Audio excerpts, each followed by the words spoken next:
ಕಸಮುಕ್ತ ನಗರ ಶ್ರೇಯಾಂಕದಲ್ಲಿ 5 star rating ಮತ್ತು water plus ಶ್ರೇಯಾಂಕ ಪಡೆದ ಕರ್ನಾಟಕದ ಮೊದಲ ಮತ್ತು ಏಕಮಾತ್ರ ಮಹಾನಗರ ಪಾಲಿಕೆಯಾಗಿದೆ ಮೈಸೂರು ಮಹಾನಗರ ಪಾಲಿಕೆ.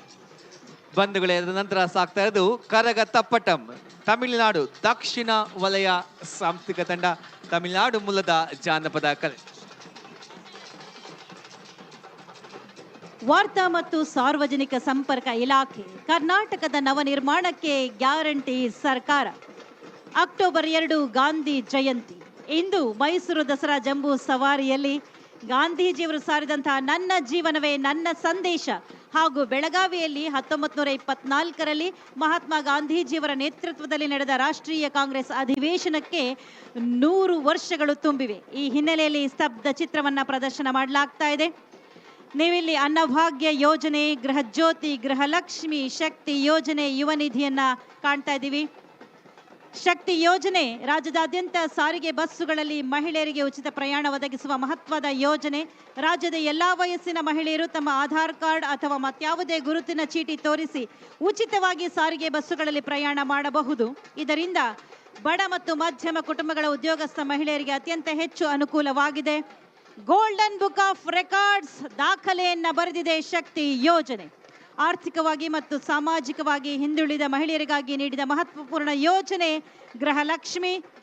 ಪ್ರತಿ ತಿಂಗಳು ಸರಾಸರಿ ಮೈಸೂರು ಮಹಾನಗರ ಪಾಲಿಕೆ ಇದು ಸ್ವಾಸ್ಥ್ಯ ಮತ್ತು ಸುಸ್ಥಿರ ಮೈಸೂರು ನಾವು ಹೇಳ್ತಾ ಇದ್ವಿ. ಯಾಕಂದ್ರೆ ನಂಬರ್ 1 ಸ್ಥಾನದಲ್ಲಿದೆ ಸ್ವಚ್ಛತೆಯ ವಿಚಾರ ಅಂತ ಹೇಳಿ ಬಂದಾಗ ಮೈಸೂರು ಸಾಂಸ್ಕೃತಿಕ ನಗರಿ. ಮೈಸೂರನ್ನ ಮಹಾರಾಜರು ಯಾವಾಗಲೂ ಸಾಂಸ್ಕೃತಿಕ ನಗರಿಯಾಗೆ ಉಳಿಸ್ಕೋಬೇಕು ಅಂತ ತೀರ್ಮಾನ ಮಾಡಿದ್ರು.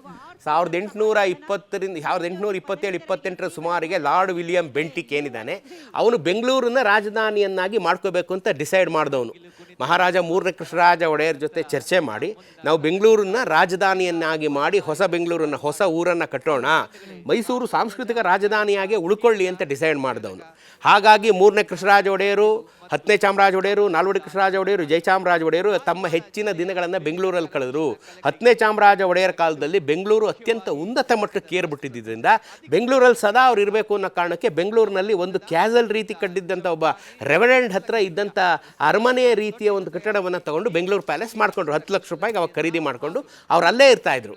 ಚಾಮರಾಜ ಒಡೆಯರ್ ಅಲ್ಲೇ ಇರ್ತಾಯಿದ್ರು. ಯಾಕೆಂತಂದರೆ ಬೆಂಗಳೂರಲ್ಲೇ ಎಲ್ಲರೂ ಪ್ರಮುಖರು ವಾಸವಾಗ್ತಾಯಿದ್ರು.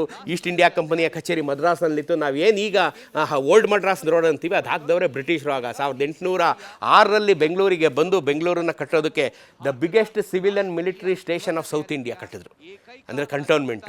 1806ರಲ್ಲಿ ಇವತ್ತಿನ ರಾಜಭವನದಿಂದ ಅಗ್ರಾ ಕೆರೆವರೆಗೆ ಅವತ್ತಿನ ಕಂಟೋನ್ಮೆಂಟ್ ಇತ್ತು. ಸೊ ಆ ಕಂಟೋನ್ಮೆಂಟ್ಗೆ ಕಟ್ಟೋದಕ್ಕೆ ಜಾಗ ಕೊಟ್ಟಂಥವ್ರು ಮಹಾರಾಣಿ ಲಕ್ಷ್ಮೀ ಅಮ್ಮಣ್ಣಿಯವರು. ಅದಾದಮೇಲೆ ನಾವೊಂದು ಮಿಲಿಟರಿ ನೆಲೆ ಮಾಡ್ಕೋತೀವಿ ಅಂತ ಹೇಳಿ ಮಹಾರಾಜ 3ನೇ ಕೃಷ್ಣರಾಜ ಒಡೆಯರ್ ಹತ್ರ 4000 ಎಕರೆಗಳನ್ನು ಉಚಿತವಾಗಿ ಪಡೆದಂಥ ಬ್ರಿಟಿಷರು ಅಲ್ಲಿ ಒಂದು ತಮ್ಮ ಮಿಲಿಟರಿ ನೆಲೆ ಕಟ್ಟಿ ಅದಕ್ಕೆ ಮಹಾರಾಜರ ಹೆಸರನ್ನು ಇಟ್ಟರು. 3ನೇ ಕೃಷ್ಣರಾಜ ಒಡೆಯರ ಪುರ ಅಥವಾ ಕೃಷ್ಣರಾಜಪುರ ಅಥವಾ KR ಪುರಂ ಅಂತ ನಾವು ಏನು ಹೇಳ್ತೀವಿ ಅದು ಅವತ್ತಿನ ಬ್ರಿಟಿಷರ ಸೇನಾ ನೆಲೆ ಆಗಿತ್ತು. ಸೊ ಹೀಗಾಗಿ ಬೆಂಗಳೂರನ್ನ ರಾಜಧಾನಿಯನ್ನಾಗಿ ಮಾಡಿಕೊಂಡು ಮೈಸೂರನ್ನ ಸಾಂಸ್ಕೃತಿಕ ರಾಜಧಾನಿಯನ್ನಾಗಿ ಮಾಡ್ಕೊಂಡು ಉಳಿಸ್ಕೊಂಡಿದ್ರಿಂದ ಮೈಸೂರು ಸ್ವಚ್ಛ ಶುದ್ಧ ನಗರಿಯಾಗಿ ಉಳ್ಕೋತು. ನಗರದ ಎಲ್ಲೆಯನ್ನ ಗುರುತು ಮಾಡಿದ್ರು ನಾಡಪ್ರಭು ಕೆಂಪೇಗೌಡರು. ಎಲ್ಲ ವರ್ಗದ, ಎಲ್ಲ ಜನಾಂಗದ, ಎಲ್ಲ ಪಂಥದ ಜನರಿಗೆ ಬದುಕಲಿಕ್ಕಾಗಿ ಸಮಾನ ಅವಕಾಶಗಳನ್ನು ಕಲ್ಪಿಸಿಕೊಟ್ಟಿದ್ದಂಥವರು ನಾಡಪ್ರಭು ಕೆಂಪೇಗೌಡರು. 10 ಪೇಟೆಗಳನ್ನು ನಿರ್ಮಾಣ ಮಾಡಿ ವಾಣಿಜ್ಯ ದೃಷ್ಟಿಯಲ್ಲಿ ಬೆಂಗಳೂರನ್ನ ಔನ್ನತ್ಯಕ್ಕೇರುವ ಹಾಗೆ ಬುನಾದಿಯನ್ನು ಹಾಕಿದವರು ನಾಡಪ್ರಭು ಕೆಂಪೇಗೌಡರು.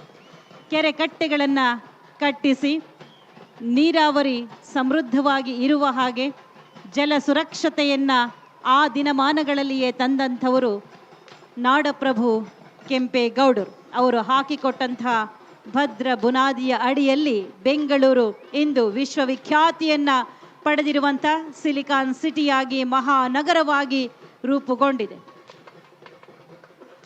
ಬಂಧುಗಳೇ, 500 ವರ್ಷಗಳ ಹಿಂದೆಯೇ ಒಂದು ಸ್ವಚ್ಛ ಸುಸಜ್ಜಿತ ನಗರಕ್ಕೆ ಅಣಿ ಹಾಕಿದ್ದು, ಅಡಿಗಲ್ಲನ್ನ ಹಾಕಿದ್ದು, ಅವತ್ತೇ ಸ್ಮಾರ್ಟ್ ಸಿಟಿಯನ್ನ ನಿರ್ಮಾಣ ಮಾಡಿದ್ದು ನಾಡಪ್ರಭು ಕೆಂಪೇಗೌಡರು. ಇವತ್ತು ಬೆಂಗಳೂರು ವಿಶ್ವ ಮಟ್ಟದಲ್ಲಿ ಇಷ್ಟು ಖ್ಯಾತಿ ಗಳಿಸಬೇಕಂತ ಹೇಳಿದ್ರೆ ನಾಡಪ್ರಭು ಕೆಂಪೇಗೌಡರು ಕಟ್ಟಿದಂತಹ ಬೆಂಗಳೂರು ಮಹಾನಗರ ಸುಸಜ್ಜಿತ ನಗರ ಅಂತ ಹೇಳಿದ್ರೆ ಅತಿಶಯೋಕ್ತಿ ಆಗಲಾರದು. ಹಾಗೆ ಕೆಂಪೇಗೌಡರ ಸ್ವತೆ ಲಕ್ಷ್ಮೀ ದೇವಿಯರನ್ನು ಕೂಡ ತಾವು ಅಲ್ಲಿ ಕಾಣಬಹುದು. ದಾಲಪಟ, ಕತ್ತಿ ವರಸೆ, ಮುಳ್ಳಿನ ಚಕ್ರ ಹಾಗೆ ವಿಶೇಷವಾದಂತಹ ದೊಣ್ಣೆ ವರಸೆಯ ಕಲಾ ತಂಡವನ್ನ ತಾವು ನೋಡ್ತಾ ಇದ್ದೀರ.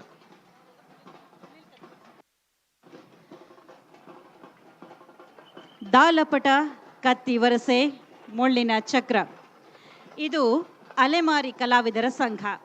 ಪರಂಪರಾಗತವಾಗಿ ನಡೆಸಿಕೊಂಡು ಬರುತ್ತಿರುವಂತಹ ಗೊಂಬೆಗಳ ಪ್ರದರ್ಶನ ವೈವಿಧ್ಯತೆಯಿಂದ ಕೂಡಿದೆ. ಇದಲ್ಲದೆ ಜೀವಂತಿಕೆಯನ್ನ ಕೂಡ ಪಡೆದುಕೊಂಡಿದೆ ದಾಲಪಟ, ಕತ್ತಿ ವರಸೆ, ಮುಳ್ಳಿನ ಚಕ್ರ. ದಾಲಪಟ ಎಂಬ ಖಡ್ಗದಿಂದ ತಲೆ ಮೇಲೆ ಕಾಯಿ ಒಡೆಯುವುದು, ಹೊಟ್ಟೆ ಮೇಲೆ ಸೌತೆಕಾಯಿ ಕತ್ತರಿಸುವುದು ಮುಂತಾದ ಚಮತ್ಕಾರಗಳ ಸಾಹಸಗಳನ್ನು ಪ್ರದರ್ಶನ ಮಾಡುತ್ತಾರೆ. ಇದಲ್ಲದೆ ಶೌರ್ಯದ ಸಂಕೇತವಾದ ಕತ್ತಿ ವರಸೆ ಲಾಠಿ ತಿರುಗಿಸುವುದರ ಮೂಲಕ ಮೈ ನವಿರೇಳಿಸುವ ಪ್ರದರ್ಶನ ನೀಡುತ್ತಾರೆ. ಈ ಪ್ರದರ್ಶನದಲ್ಲಿ ಸಮ್ಮಾಳ, ಡೋಲು, ತಾಸೆ ವಾದನವನ್ನು ತುಂಬಾ ಪರಿಣಾಮಕಾರಿಯಾಗಿ ಬಳಸುತ್ತಾರೆ. ಮುಂದಿನ ಸ್ತಬ್ಧ ಚಿತ್ರ ಉತ್ತರ ಕನ್ನಡ ಜಿಲ್ಲೆ. ಬಂಧುಗಳೇ, ರಾಣಿ ಚೆನ್ನಭೈರಾದೇವಿ ಮಸಾಲೆ ರಾಣಿ ಎಂದಲೇ ಪ್ರಸಿದ್ಧಳು.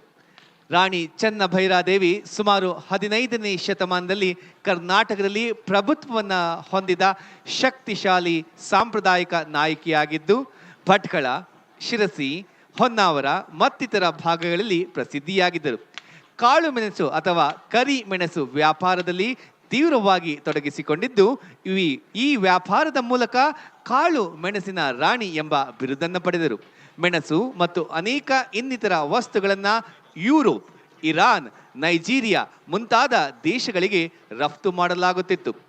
ರಾಣಿಯ ಆಡಳಿತದಲ್ಲಿ ಮಾರುಕಟ್ಟೆಗಳನ್ನು ಪ್ರೋತ್ಸಾಹಿಸಲಾಗುತ್ತಿತ್ತು. ಪ್ರವಾಸಿಗರು ಅಥವಾ ವ್ಯಾಪಾರಿಗಳು ಸ್ವತಂತ್ರವಾಗಿ ಸಾಗಣೆಯು ಹೇಗೆ ಪ್ರಭುತ್ವ ವ್ಯಾಪ್ತಿಯಲ್ಲಿಡಬಹುದು ಎಂಬುದನ್ನು ಇವರ ಆಳ್ವಿಕೆಯಲ್ಲಿ ಹಿಂದೂ ಹಾಗೂ ಮುಸ್ಲಿಂ ಜನತೆಗೆ ಸಮಾನ ಅವಕಾಶಗಳನ್ನು ನೀಡುವುದರ ಮೂಲಕ ಬೌದ್ಧ ಧರ್ಮ, ಕ್ರೈಸ್ತ ಧರ್ಮಗಳಿಗೂ ಸಹ ಅನುಕೂಲ ಕಲ್ಪಿಸಲಾಗಿತ್ತು. ಭಿನ್ನ ಭಿನ್ನ ಧರ್ಮೀಯ ಸಮುದಾಯಗಳಿಗೆ ಸಮಾನ ಹಕ್ಕುಗಳನ್ನು ನೀಡಲಾಗಿತ್ತು. ಪೋರ್ಚುಗೀಸ್ ಆಕ್ರಮಣಗಳನ್ನು ತಡೆಯಲು ರಾಣಿ ಧೈರ್ಯದಿಂದ ಹೋರಾಡಿದರು. ತನ್ನ ಸೇನೆಯನ್ನು ಉತ್ತಮವಾಗಿ ನಿಯೋಜಿಸಿ ಆಕ್ರಮಣಗಳನ್ನು ತಡೆಯಲು ತೀಕ್ಷ್ಣ ನೀತಿ ಅನುಸರಿಸಿದ್ದರು.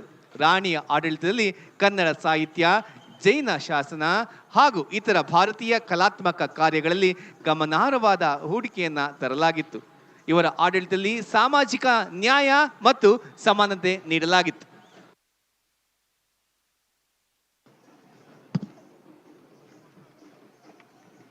ಹಿಂದೆ ಬರುತ್ತಿರುವಂತಹ ಕಲಾ ತಂಡ ಢಕ್ಕೆ ಕುಣಿತ. ಶ್ರೀ ನಾಗರಾಜ ದುರ್ಗಯ್ಯಗೊಂಡ, ಶ್ರೀ ದುರ್ಗಗೊಂಡರ ಢಕ್ಕೆ ಕುಣಿತ ಜಾನಪದ ಸಂಘ, ಹಲ್ಯಾಣಿ, ಹೆರೆಬೀಳು, ಉತ್ತರ ಕನ್ನಡ ಜಿಲ್ಲೆ. ಗೊಂಡರ ಢಕ್ಕೆ ಉತ್ತರ ಕನ್ನಡ ಮತ್ತು ಶಿವಮೊಗ್ಗ ಜಿಲ್ಲೆಯಲ್ಲಿ ಕಂಡುಬರುವ ಗೊಂಡರು ಬುಡಕಟ್ಟು ಸಮುದಾಯಕ್ಕೆ ಸೇರಿದವರು. ಇವರು ಆಚರಿಸುವ ಹೋಳಿ ಕುಣಿತವನ್ನ ಹೋಳಿ ಅಡಬು ಎಂದು ಕರೆಯುತ್ತಾರೆ. ಈ ಕುಣಿತವು ಗೊಂಡರಿಗೆ ಸೀಮಿತವಾದ ವಿಶಿಷ್ಟವಾದ ಕಲೆ. ಕುಣಿತದಲ್ಲಿ ಸುಮಾರು 14 ಕಲಾವಿದರಿದ್ದು ಪ್ರತಿಯೊಬ್ಬರಿಗೂ ಬಣ್ಣದ ಧೋತರ, ಕೆಂಪು ಪೇಟ, ಹೂವಿನ ತಲೆಯುಡಿಗೆ, ಬೆಳ್ಳಿಯ ಉಡಿದಾರ, ಕಾಲು ಖಡ್ಗ ಧರಿಸಿ ಕೈಯಲ್ಲಿ ಢಕ್ಕೆ ಹಿಡಿದಿರುತ್ತಾರೆ. ಇಬ್ಬರು ಕಾಮಣ್ಣನ ವೇಷಧಾರಿಗಳಿದ್ದು ಕೆಂಪು ಬಿಳಿಯ ಪಂಚೆಗಳನ್ನುಟ್ಟು ಕಡು ನೀಲಿ ಬಣ್ಣದ ಉದ್ದನೆಯ ನಿಲುವಂಗಿ ಧರಿಸುತ್ತಾರೆ. ನಿಲುವಂಗಿ ಮುಖಭಾಗಕ್ಕೆ ಬಟ್ಟೆಯಿಂದ ತಯಾರಿಸಿದ ಆನೆಯ ಮುಖವಾಡ ಸೇರಿಸಿ ಒಲೆದಿರುತ್ತಾರೆ. ಬಾಗಲಕೋಟೆ ಜಿಲ್ಲೆ ಸ್ತಬ್ಧ ಚಿತ್ರವನ್ನ ನೀವಿಲ್ಲಿ ಕಾಣ್ತಾ ಇದ್ದೀರಿ. ಕೂಡಲ ಸಂಗಮ ಮತ್ತು ಶಿಲ್ಪಕಲೆಗಳ ನಾಡು ಬಾಗಲಕೋಟೆ. 12ನೇ ಶತಮಾನದ ಶರಣರಾಗಿ ಸಮಾಜ ಸುಧಾರಕರಾಗಿ ಕಾಯಕವೇ ಕೈಲಾಸ ಎಂಬ ತತ್ವ ಸಾರಿದ ಬಸವಣ್ಣನವರು ವಿಜಯಪುರ ಜಿಲ್ಲೆಯ ಬಸವನ ಬಾಗೇವಾಡಿಯಲ್ಲಿ ಜನಿಸಿದರು.